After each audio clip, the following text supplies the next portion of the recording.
what I'm going to do today, we're definitely going to play some games, though the idea behind the talk is to tell you about a particular exam for actually young learners, but in fact it's the exam not only for young learners, but for all learners aged 7 up to 97. All right? Okay, so what do you see in this picture? Stress teacher. Okay. Okay, so stress teacher, mother. Before the exam. Okay. At the lesson. All right. That's what my husband prevented me from. He gave me this idea yesterday, and actually that was the picture, well, a similar one, which was used in one of his trainings. And 95% of people, when shown something of this kind, usually associated with anger, stress, well, some hair-raising experience, fear, so on and so forth. Only 5% of people, I guess probably all here, would say, well, this is a woman, a person, or a stressed mother, a teacher before. So only 5% of people would see actually a person. So my congratulations that we are like among this selected minority. But why am I showing this picture to you this morning? Why am I doing so? Well, because actually that's what usually an exam is. It's stress. It's probably aggression. No, it's reluctance. I don't want you to do this, and so on and so forth. But in fact, what an exam does, it opens up quite a lot of opportunities to us. It enhances our motivation. It boosts knowledge. It can give us a bit of happiness, yes, some positive moments. And actually, I'm sure that this is what an exam for a young learner should do in the first place. Because, well, if we make a child happy at his first really serious life experience in terms of learning, I'm sure that this will actually pave a very successful way for this learner further on. So that would be kind of the motto. So keep calm and enjoy your exam, and this is important. However, I'm sure that you would agree that not all of the exams are enjoyable. And as well, specifically when, for example, a young learner takes an exam in front of an adult, if we talk about the typical speaking experience, that's a bit frustrating, isn't it? Right? Because it's not very natural for a child to talk in a friendly way with an adult like you and me. However, it's probably quite challenging to think of a different exam format where it happens in a different way, because we need to assess, right? We need to see the progress, to mark it somehow. So we'll see how Pearson exams actually address this problem. Look at this picture for 5 seconds.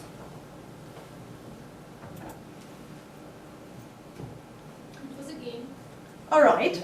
Oh, what kind of game? Board games. A ball game. How did you guess?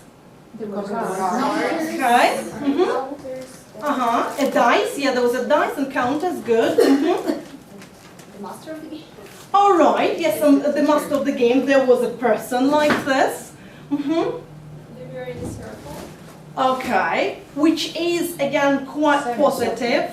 All right. So in a circle. How many students were there? 2, 4, 4. In fact, there were 4 of them. This is important. Further on, we will return to this image, and I will tell you more. Do you remember anything else? It was class. Okay, so in some classroom. Okay, so you do remember quite a lot. We will return to this a little bit later throughout our presentation. One more thing I would like us to do. So when we definitely talk about young learners, we need to remember particular things. Can everyone see everything clearly? Yeah. So can we clap our hands? Can we step our feet? Very good. So if you agree with the statement,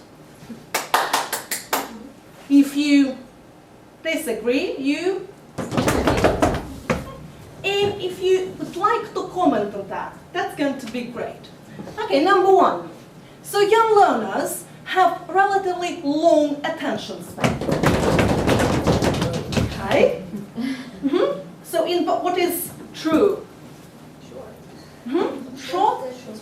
Okay. And what is the implication of that? What age are we talking about? More frequently than What? without. Okay, sorry to interrupt you. So a good question, thank you. So when we talk with young learners, what age are we talking about? 9, 7 to 11. 10. Usually up to 12 to 13 sometimes, yeah. However, this 10 to 12, that's usually the preteens, so sometimes they're usually in between, but usually they are included in the group of young learners. And the youngest age, 5, 3, 2, whatever, whenever you decide to start learning or acquiring a foreign language. All right, so the attention span is quite short, which means We have to change the activities quite frequently. From 3 to 5 minutes. Absolutely, yeah, sometimes even quicker than that. So the younger, the quicker we do so, all right? The next one, they are very active, right? What is the implication? Okay, so okay, right, and the discipline is actually, out of control. yeah, so it's difficult to control, absolutely, and again, so we need to have quite a lot of things that's, at our disposal to keep them involved, yeah, to keep them interested. They are more shy than older learners. All right, so in fact, well, it depends, but usually they are quite open-hearted, and well, again, this is what we should appeal to when we work with young learners. Is it going to work? Oh, yeah, all right. They respond well to praising and to rewards from the teacher. Exactly. Yeah, and that's something we can give them actually after they take and pass successfully the international exam. They are imaginative and have creative thinking. Very good. Curious and jovial. They are, okay. Less sociable. All right, okay. They learn best when they learn through games. Exactly, all right. I is the center. That's it. And what is the implication of that? That I is the center. They like talking about themselves, all right? So usually, again, at the exam, if a question addresses their needs, addresses their interests, that's what they are going to be happy to talk about. And they are going to open up, right? Not to feel reserved, as it sometimes happens. They think in black and white and good and bad concepts. They do, right? If you do have children or probably younger relatives, how do they characterize? Very good or bad, all right? Absolutely. So probably one of the implications for us concerning this idea that it would be very challenging to teach them any other, let's say, opinion adjectives apart from good and bad, all right?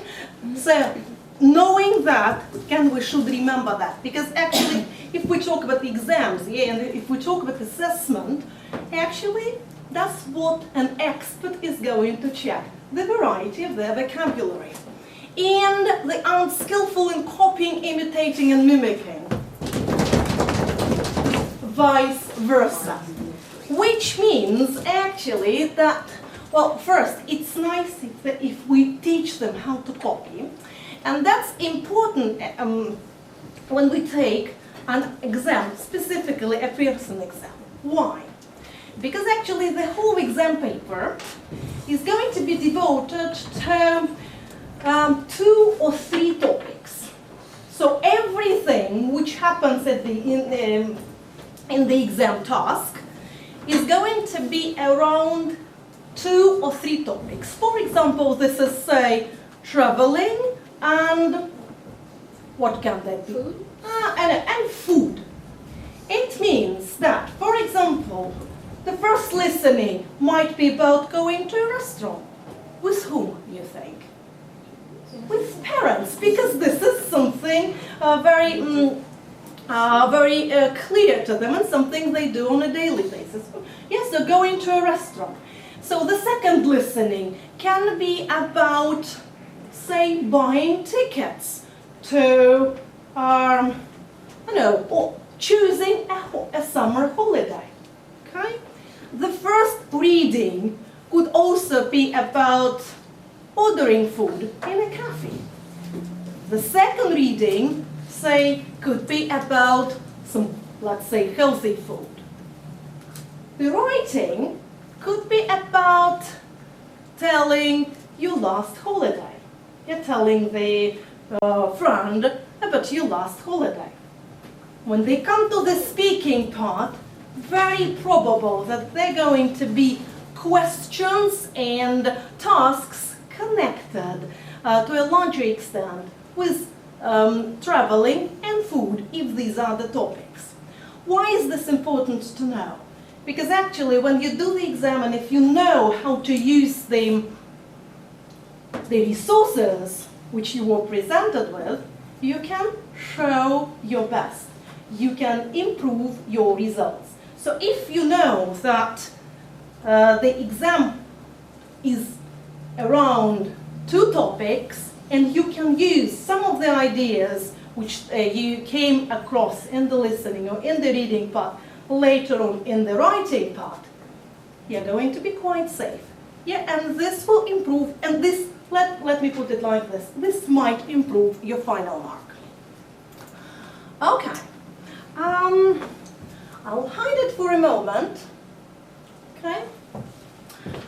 And I'll show you some things connected with Pearson test of English. And my question is, how do you think this might be associated with these exams?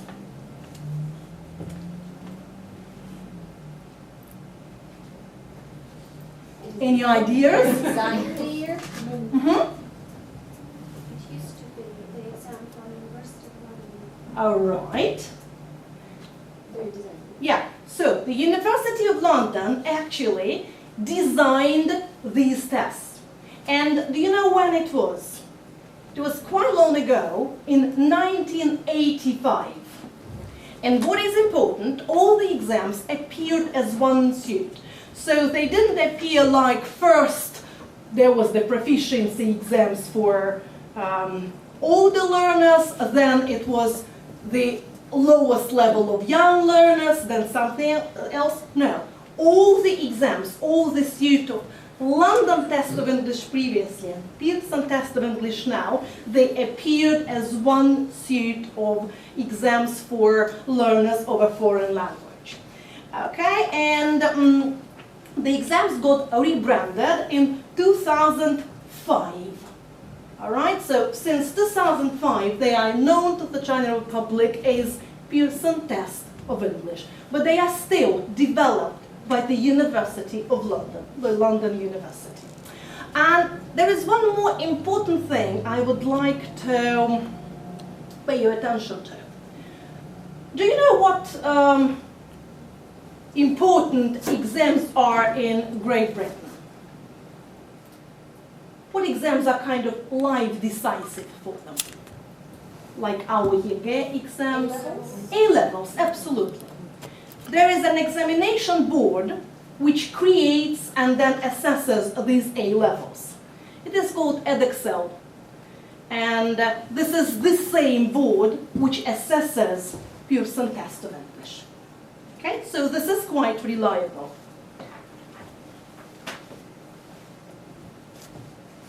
It's like self-assessment, self-check.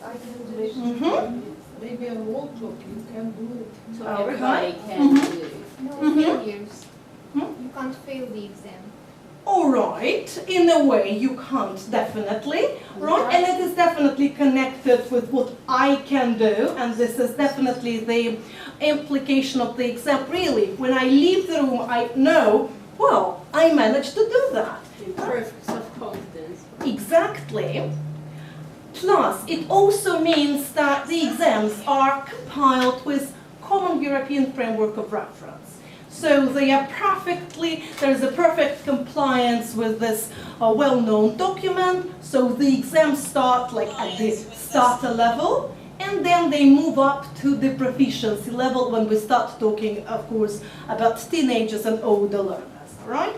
And they can be easily integrated with any program and any course book because of the format and because of the other philosophies which the exam testers have.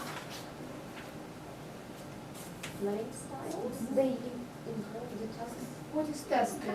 Yeah, what is actually, that's what I meant, what is tested, all right? So 4 skills are tested, like in any other exam, all right? And they assess the general language competence. And as I've already said, they provide a unity of topics within one examination paper, right? And they are well-established and quite reliable exams. Only good marks. Okay. Mhm. It's the worst mark. Okay. Mhm. Okay. Well, in fact, this number stands for the number of levels for young learners. There are 4 levels of young learner exams. They run from first words, then springboard, okay, quick march, and breakthrough.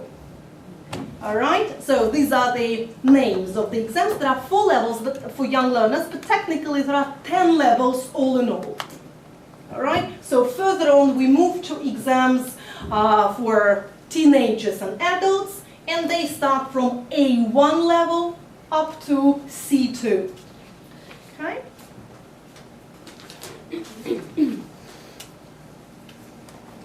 Written and spoken exam. Thank you. All right. Okay. Probably I shouldn't have said versus, I should have said and. Yeah, but 60 minutes, that's the time for the written exam. Do you think that our young learners could concentrate for about 1 hour? Well, it's a bit difficult, yeah, and the longer it gets, the more difficult it becomes. Actually, our practice shows that they do the exam for maximum 40 minutes. But that's how much time is given. The oral exam is 20 minutes. It's impossible to do an oral exam for 20 minutes in a row in front of an adult. But that's absolutely possible to do this in a group of students, in a group of your peers, and they do enjoy. And as the examiner, I just assure you, they don't want to leave the examination room. They want to continue because it's actually about a game. Right? What is this? Mm-hmm. Parents, should they attend the... Okay, all right. In fact, this is a family. Really? Well, there are parents and some other family members. And we know that this is something which is close to our students. Yeah, this is their social environment, in fact. Their family and what is happening within the family. The whole exam, here I'm mostly talking about the writing exam, but the whole exam is around the situations which are happening with the Brown's family. So something really very similar which can happen to our students in their everyday life. That's why they feel more relaxed. That's why they know what to expect in the exam. Well, because it might have been their situation last week. That might be something they are planning for their upcoming holidays. All right, so the contexts are realistic, the test, the skills testers are quite practical, and of course this all meets the interest of young learners. Calculating. Okay. Yeah, and that's the number of students which take part in a speaking test. So this speaking test in the Pearson Test of English Young Learners is taken in a group of 5 students. Of course, this is in the ideal world. Sometimes there can be 3 or 4 students, as we saw in the picture a while ago. But ideally, there are 5 students. There are 20 minutes for 5 students. It's not so much, really. Okay? Yeah? So definitely, that's what the students do in the speaking exam. They play a game, and we will see some of this further on in one of the videos. All right, so they play a game, they throw a dice, they ask and answer questions. All right, and then they will have one more task. They'll have a short talk. Okay, so they'll have a card with a topic on it. They'll have a minute to talk about it. And what do you think the other students are supposed to do? Exactly. They are supposed to listen to what their peer is talking about and then ask relative questions. Do you think they're going to be punished if they ask a wrong question or if they don't ask any? No, absolutely. So if they prefer not to participate, it's up to them. It's their free choice. But if they participate and ask correct questions, relative questions, then they gain extra points. Fair enough, isn't it? And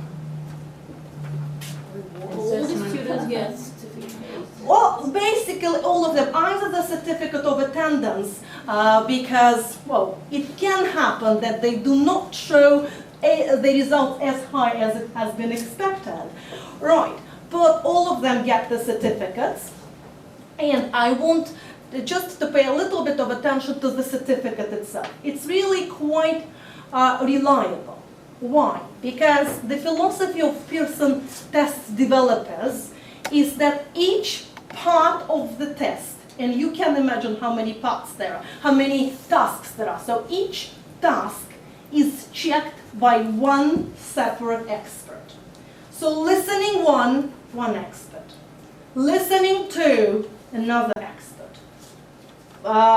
Reading 3, another expert. So each expert is trained only for one task. So then all the marks are put together and the final grade is given. That gives and that assures and guarantees more objectivity. Okay? And, well, the certificates, of course, are quite secure with all the stamps, with everything. And there is, of course, there is no expiry date, which is good. All right, and there is also a performance report. In the performance report, you will have just the ideas how well the student did in this or that task. Okay, and the passing grade is around 50%. Okay, all right. So we don't have much time to spare. That's how a typical written exam looks. Okay, these are the cards for the board game, and that's what it looks. In a minute, I'll show you a little video.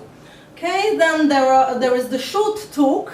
The student will pick up a card and start talking on that. All right. And I also thought, well, if I'm talking about exams and as the examiner myself, what advice can I give just to boost this learning? Sometimes when I prepare my students, I give this kind of story graphic organizer. They need to tell stories. Be it a speaking task, tell me about your birthday party. Be it a written task, when they need to compose a story. Okay? So you can use this grid. It's very good when they write or say something to use some guided peer assessment. That will teach them politeness, that will teach them involvement, that will teach them responsibility. I'm sure that this is something all of us know, right? Yeah, and we know that in mostly trained constructions like theories, there are all the prepositions. It can be like this, picture dictation of how people feel. An easy one, but that's about emotions. Okay? What am I is quite a popular game. I'm sure you can use that at the end of the term when everybody is tired, like put everything you have at your disposal into the big bag, right? And then they can compose a whole story behind this object. Here, it took me just a minute to add some things to this, to the original picture. Spot the difference, or a memory game. How many balls were there? Where was the sun? How many clouds, and so on and so forth. This is connected with our story cards for the course New English Adventure. Call my bluff. I am sure that you are using this, right, when there are two sentences which are true about you and one which is false. The students interact and can find out things about themselves, right? That's a popular one. Let us try to do so. I hope that we'll have time for the other things. So, if I just give you a sentence. Oh, by the way, do you like coffee or tea? Tea or coffee? Coffee, okay. So, I like coffee. That's the basic sentence. What kind of coffee? White? Strong? Okay. White, yeah, so I like strong white coffee. Okay? Do you sometimes accompany this coffee with something? With two lumps of sugar. What kind of sugar? Brown. I like strong white coffee with 2 lumps of brown sugar. Do you drink it in the morning, in the evening, afternoon? Usually in the morning. Usually In the morning. in the morning. What time? 10, before your children wake up? Okay. 7, 8 o'clock. 7, okay. So, usually, before my children wake up every morning, around 7 o'clock, I would probably say here, I like to drink strong white coffee with 2 lumps of brown sugar. Where do you do this? In your kitchen, on a bar chair or in an armchair? In an armchair, what color is it? Brown. Brown. So, you get the idea, all right? So, before my children wake up in the morning at 7 o'clock, I like to drink strong white coffee with brown sugar, sitting my favorite brown chair in the kitchen. Okay, so you can go on, and that's still one sentence. All right, so there'll be other examples for you just to study and have a look. And can I just have 1 more minute? Because I prepared some sweets and I do want to use them. There are some questions, like some feedback questions, and they are M&M's color. So can you take a sweet, okay? And the color of the sweet will point to the question. Can you very quickly comment on that? Okay. So green. Would you like to try in your learner's classroom? From what? Yeah. Actually, I would like to use your extended sentences and maybe the collective game. Okay, thank you very much. Okay. Okay. Orange. What advice do you give to your young learners before a test or an exam? We can. Very good. Okay. Okay. The blue one. no blue. No, Yeah, what there is you the go. most useful piece of information you've learned today? I think that the atmosphere of the exam and the teacher. Okay. All right. Yeah, so thank you so much. Thank you so much really for being, if you want to. Okay.